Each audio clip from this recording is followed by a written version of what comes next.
Peggy 12.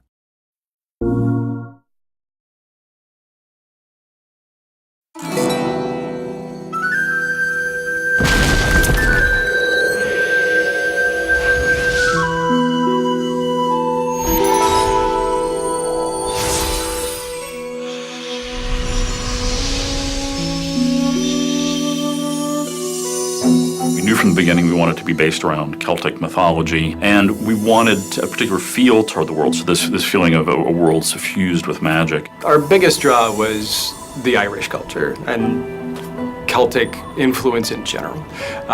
If it came from Northern Europe, it's probably in our game somewhere. We fight banshees. We bring up ancient war spirits. We have Celtic pixies running through magical forests. Ancient things called bogies. Bogies were the critters in the night that stole children and things from your cupboard. It's filled with knots and ghosts and sprites and bogies, but really it's brought into a modern understanding. We wanted to make sure to ground our game in some real mythology because we were going for an archetypal story. We wanted something that would be close enough to the medieval fantasy themes that gamers are very familiar with, but still fresh enough at the same time that it would feel like a new take on them. With each of the major environments, we were looking for ways to push them outside of what you're familiar with. We wanted to create the sense that you're someplace else, someplace strange, someplace that's not the real world. The foresting door! I can see it! We took our worlds and we really gave them a rich visual treatment that made them look just frankly stunning and beautiful, and a place that even if you weren't playing the game, you would be really enjoying just getting to walk through it and sort of marveling at the architecture and the flora and fauna and the way the light played off the surfaces. The elves who built a lot of this stuff, they don't build like humans do. They grow things organically. There's something sort of unsettlingly strange about the way the buildings are constructed in these spaces. They're not built like normal human buildings.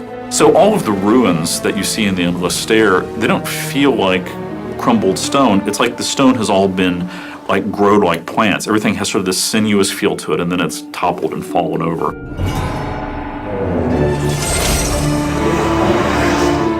What we want is the player to always feel like that there is this sort of sense of menace in the world. When you first start off, you travel to the realm of the dead, and it creates a very particular sort of mood at the beginning of the game that immediately takes you outside of being in the real world.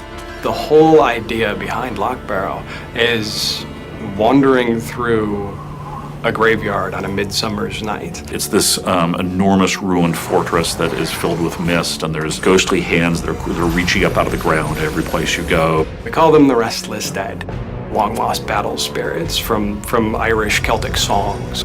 In our world, we really draw on those ancient legends. Those were really a lot of the deep inspiration behind most of the critters that you'll find. We have several different base enemy types. We have the Restless Dead, we have the Forest Sylphs, and we have the Bogies, which are goblin-like creatures. There's all different types of bogies. There's fire shamans, ice shamans. There's warriors that just go berserk and run at you. We tried to create a silhouette and a profile that was far enough removed from goblins and trolls that it could be a fresh and original character. Hey! Sylphs in the fairy forest really come from the classic sense of pixies. Little butterfly wings and the sugar plum dances. Sylphs are kind of corrupted fairies. When you first encounter these sylphs, you're thinking, oh, that's a fairy, that's a nice fairy. But then that fairy comes up to you and slaps you in the face with a twig. And you're like, what's going on? Personally, through hours and hours of playing the game and testing the game, the sylphs are the absolute bane of my existence. The creatures that we've developed for Sorcery really draw from those global legendary critters.